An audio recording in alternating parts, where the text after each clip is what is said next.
going 5, 4, 3, 2. Welcome to Cultivated Live for today, which is Tuesday. What is it, May 20th? Oh my goodness, it's quickly approaching summer. And I say we, I'm talking about Paul and I, have had our unofficial kickoff to summer because we celebrated Victoria Day yesterday here in Canada. And Jeremy, you are Canadian, so you're honorary Victoria Day. Sure. Yes, yesterday. Yeah.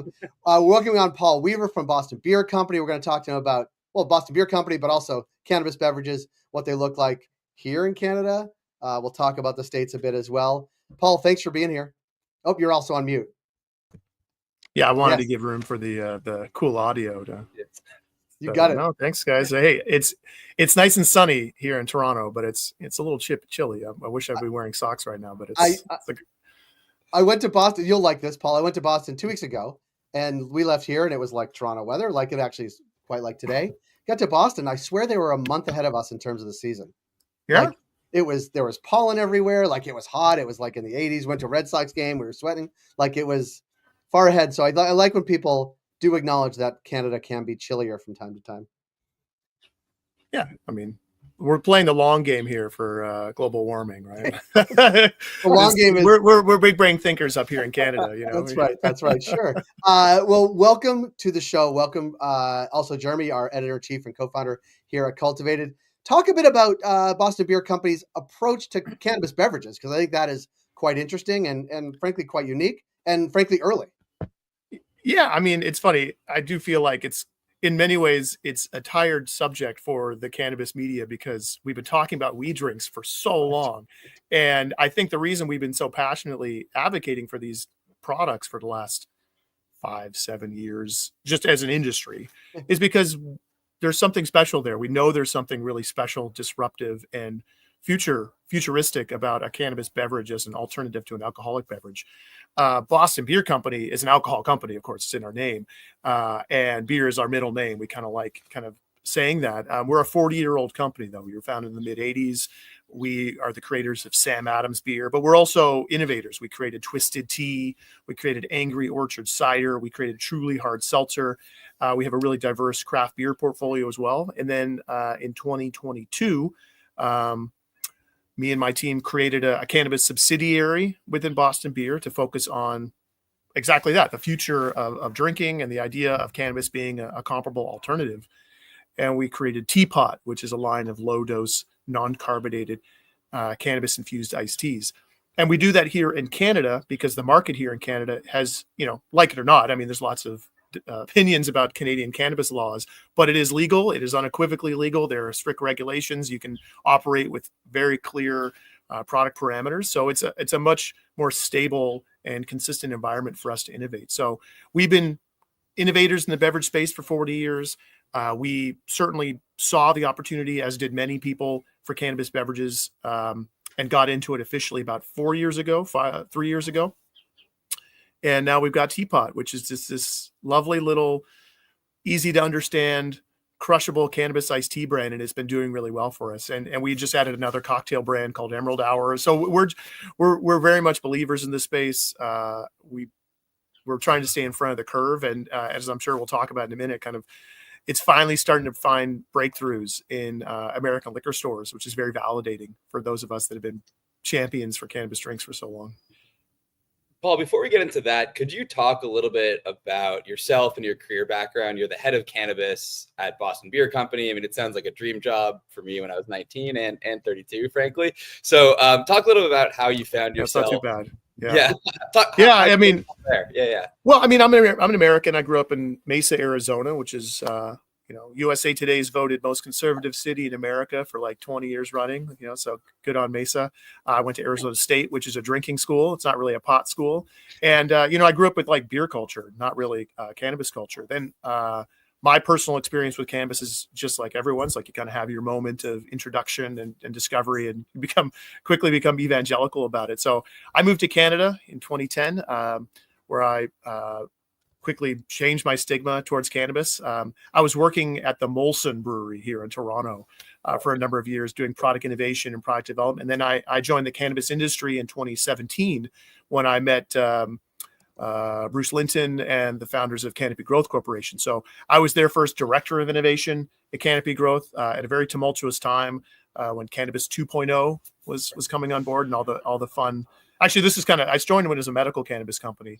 Then Rec came on board with year one, where it was just flower, then year two, which was edibles, and really tried to kind of piece the whole thing together in terms of a product portfolio. And I learned a lot. It was a good crash course in the cannabis industry. And I got the bug working in weed, and I don't see myself leaving anytime soon.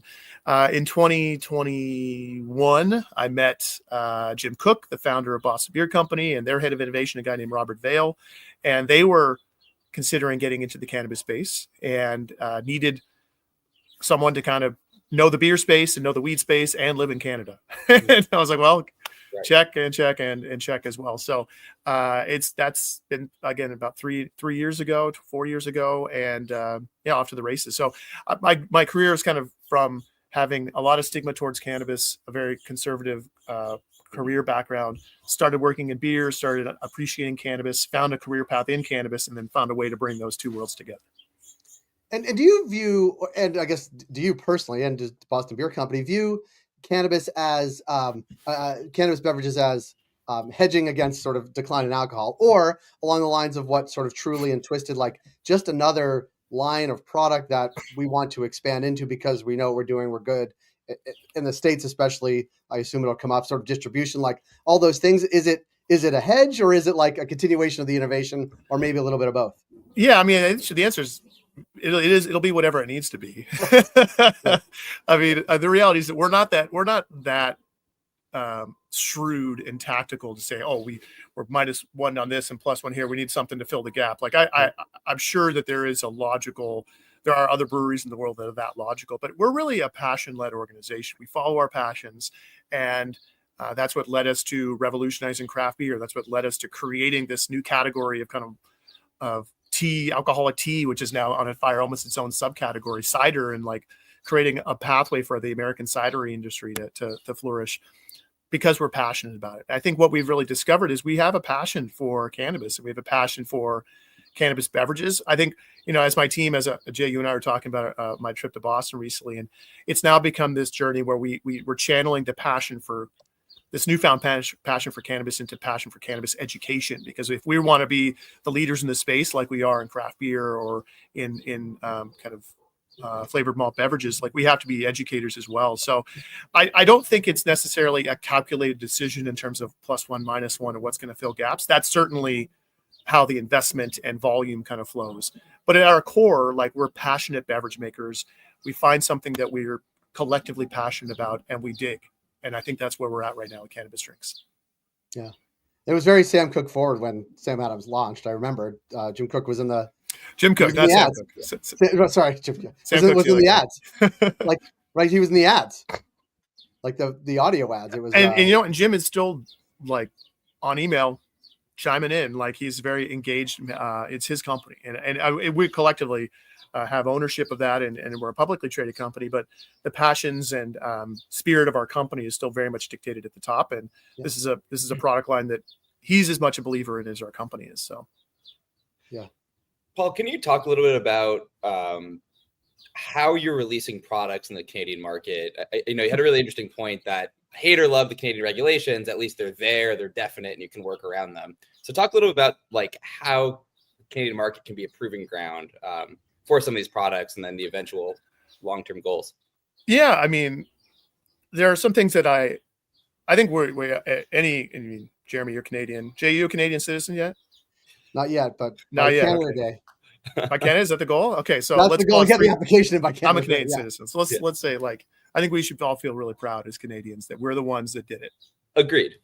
We did it, like, and like the potency laws are all messed up, and the marketing restrictions are really tight, and the points of access and the government intervention, like, but again, like, that's Canada. That's kind of the way Canada rolls. Right. So I think it is what it is. What I love about Canada is it allows us to succeed in the Canadian cannabis market. And this pardon the pun, you have to be undeniably dope.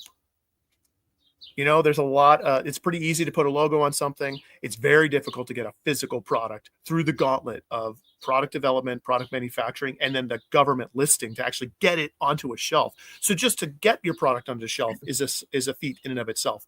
And then to see it flourish, grow, double down, find consumer loyalty, find people seeking it out, find brand awareness. Like, you have to have something really special on your hands to find success in the Canadian cannabis market.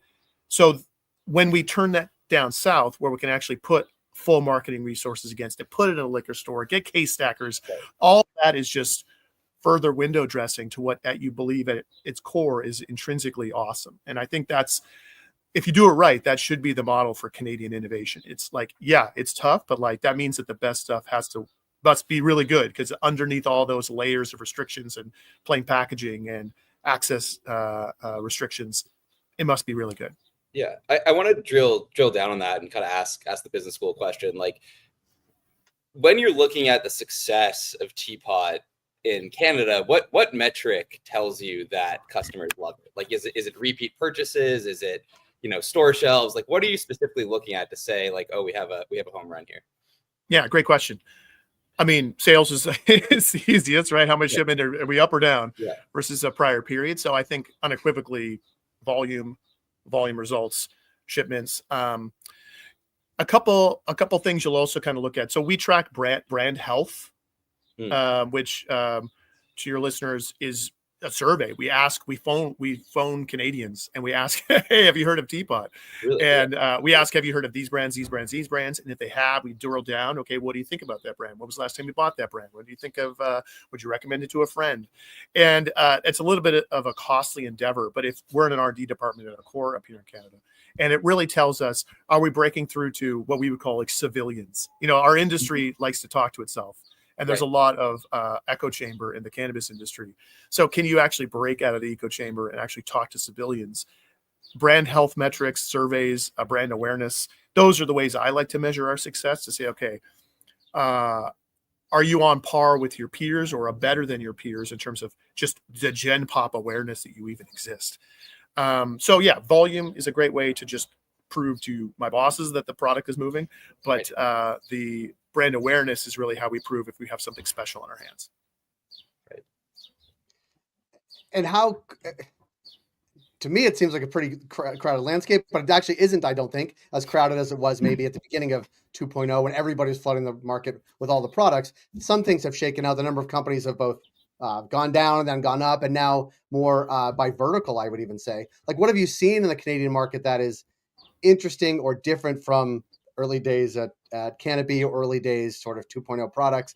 And is that reflected in the customer base, or is it reflected in like what stores want to have on shelves, or how does it manifest itself? We're all just professionals now.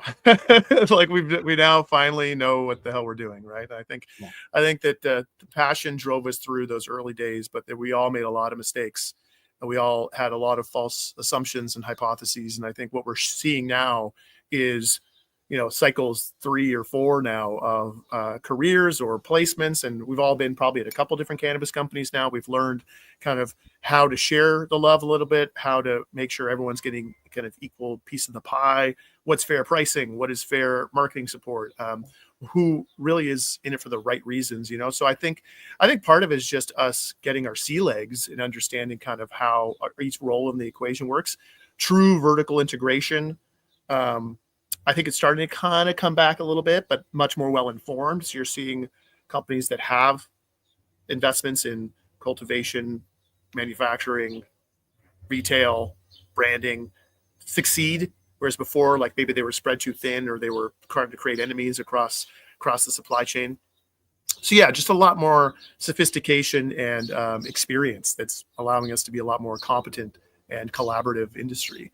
And then in the drink space itself, there are more and more entrants, but the fridge is very finite. So the fridge space itself is a fixed piece. You can't just keep stacking boxes of pre-rolls in the back and then more brands, right? I think retailers still have very finite capacity to offer beverages just in the literal realm of the fridge. So you call that 20 spots in the fridge, and that's your battleground. That's where you really want to fight and try and muscle in as much space as you can get.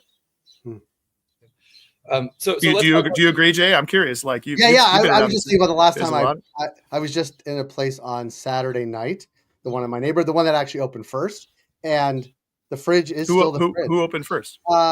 Growers Retail on Bloor and Yeah. The way out of Kipling.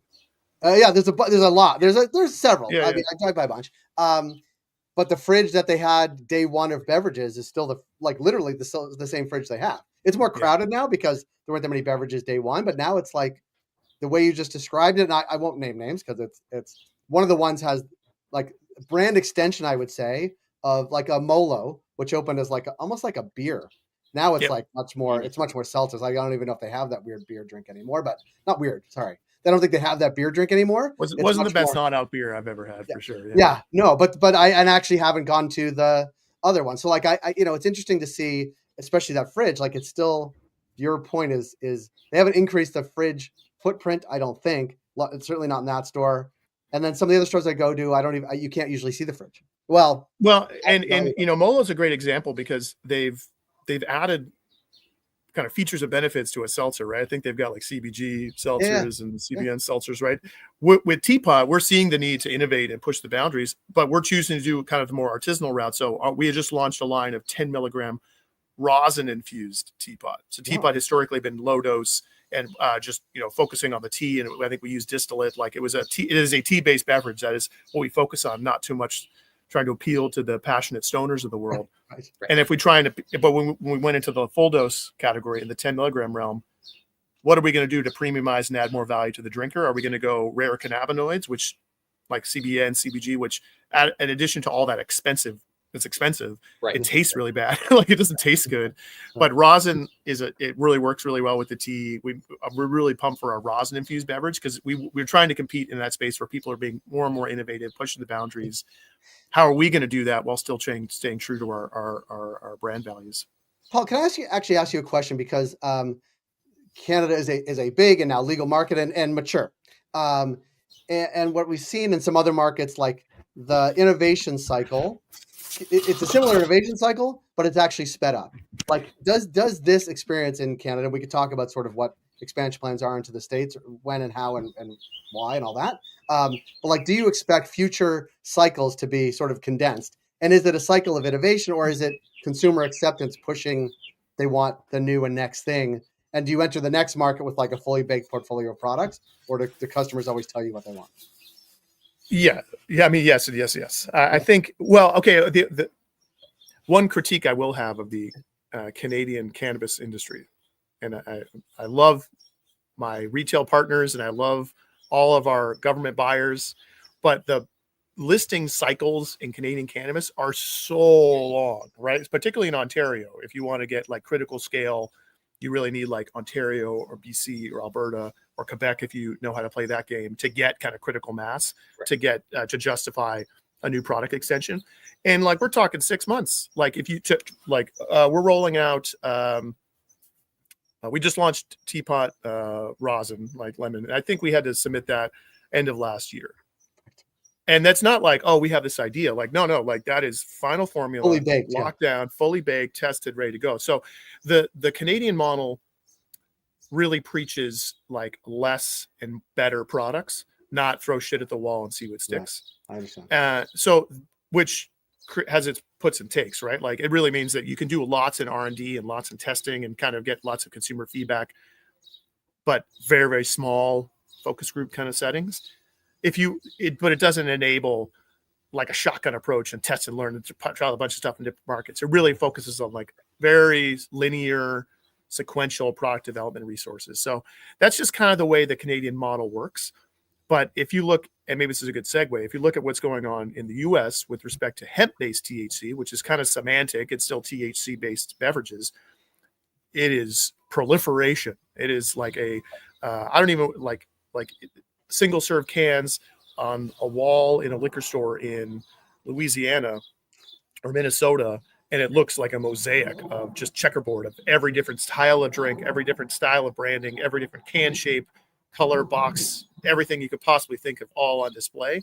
Not necessarily indicative of success, just shotgun.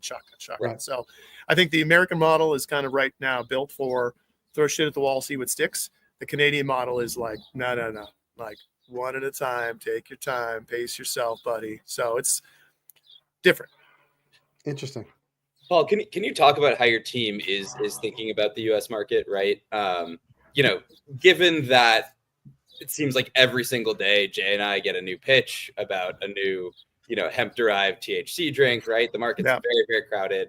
But these are all small private companies taking a big risk, right? Boston Beer Company, like you said, was started in the 80s. It has a New York Stock Exchange listing. And so you have to be much more careful and rigorous with how you do this stuff. So can you talk about how you're thinking about it and, you know, where the regulations might need to be for you guys to want to get in the market? Well, this is how we envisioned it all along. No, I don't think anyone actually was like, this is, 5 years ago. Crystal ball. Yeah. A real forward-thinking hemp farmer. Yeah. Yeah. Like, you know, is it like Jeff Goldblum in Jurassic Park? It's like, life finds a way. It's like, weed found a way. They found a way through the road. So yeah, it's hilarious how it happened. But you know, it's very awesome.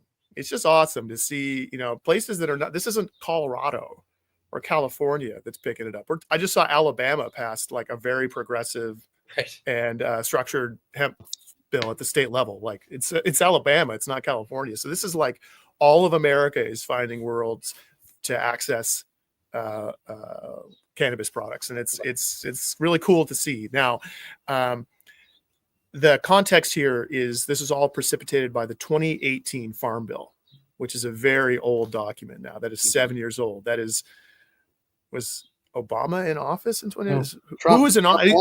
Trump won. Trump won, right? So like boy, lots happens like since 2018, and it keeps getting kicked down the code because this is a loophole. It is a loophole that's allowed these products to exist. But while this loophole exists, states have embraced creating their own regulations in lieu of a federal regulation. You have a continued debate between like the beer industry or the retailers or the wine industry that was like at first very hesitant, very combative, now being okay. And now you have some of our partners that are selling Sam Adams products in America that are like on the same truck as Sam Adams as THC drinks, and they're loving it. And it's not just because of this hope and a dream about, you know, being passionate cannabis advocates. It's because it's real business making real money and really, really flying off the shelves. So it's a growing business that is disrupting beverage alcohol boardrooms as much as it is shelf space. But I do think that we need to address this loophole. Like, what is it one way or the other, right? Even just saying we're not going to address it is addressing it, but they keep kicking the can down the road. So, you know, I think the next slated debate is coming up for September, and I would love to see what the federal government does with respect to the category, either or in September. Meanwhile, all of our peers that are continuing to sell their products in the U.S., they're loving it. They're having another great summer. And it's only validating the hypothesis, and it's only proving the category opportunity for anybody who was on the fence. So, you know, if you believe in that, like, weed will find a way, I'm personally quite bullish about the category, but the responsible publicly traded entity that is Boston Beer would like to see some federal acknowledgement about the long-term viability of the category. Right. I know that doesn't really answer the question, but no, it does.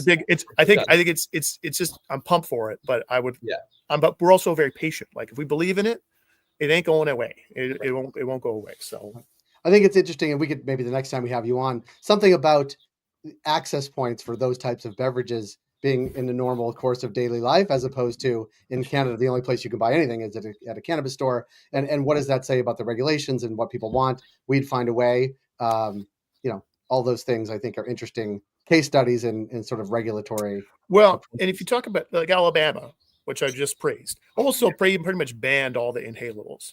Right. Like, so I'm loving it because they set a very clear guideline for beverages, and it's very clean. But if you're a passionate advocate for flower products or inhalable products, it's really cutting that off.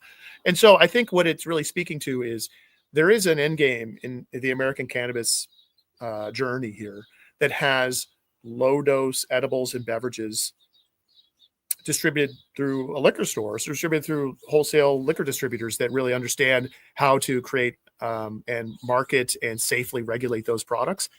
The higher potency products, the inhalable products, the smokable products, the vape products might just forever be in dispensaries, and that's where they belong because that's what the consumer is comfortable in. They want they want to go in dispensaries, but edible buyers, drinkers, they probably want to just get it in the periphery of where they're buying their everyday products. So I think that seems to be kind of where the gravity is pulling our category, where you have a dispensary role and a liquor store role, and different products live in different environments. Interesting. Jeremy and Paul, I'm going to end it there to get people on with their, well, here it's like a Monday, but I know in America, it's a Tuesday today. It feels like a Monday here in Canada with our holiday yesterday, doesn't it? But I want to thank you for your time. Thank you for the work that you're doing, and we'll have you back on because I enjoy this chat. Maybe we'll do it in person at some point when we're all in Toronto. We'll find a dispensary to have a conversation around. Yeah, I'd love that. Or maybe we'll find a bar with Sam Adams when they bring it back into the Ontario. Love it. Yeah. Well, yeah. Yeah. That's a different conversation for a different day. But we appreciate it, Paul. Jeremy, thanks for your time today. We look forward to seeing everybody tomorrow. I guess.